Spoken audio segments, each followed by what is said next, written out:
mẹ khoan ngà mùi mẹ lia ngà ô khô lia xí mưa tôm hà bụi mẹ ngâm ngà cho trà mẹ chả la yêu nào ta khám tao ở chỗ mà ôi phi cái linh mà thật sự yêu tôm phi nghe ô phi cái đá nó lít tôm lại đá ba yam phi cái đá này vào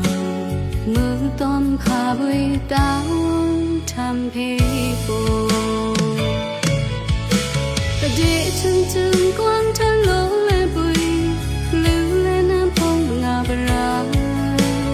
mơ nét tao phá cái rô na yo ta anh ấy tao đừng nào nè áo ô bên chi mà phá yo nó cái lư nào ta chân mưa phá đi bao yo nó cái áo ngam cô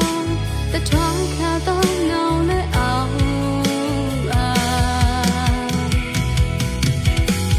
ô bên chi lư nâng kha tao mưa phá đi lo cả cô yo nào nè thi ba áo cái lư kha sa nào nè áo nào mà nhắm tông hào ta chen tao mưa phá cả chen dia bo tra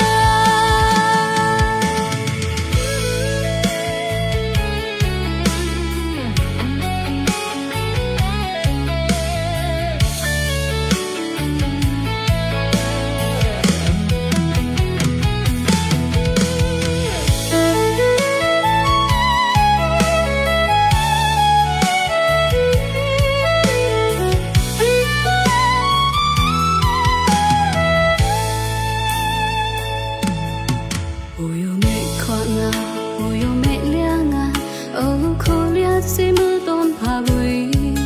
mẹ ngâm ngà cho trà mẹ chả la yêu nào ta khám tao ở chỗ mà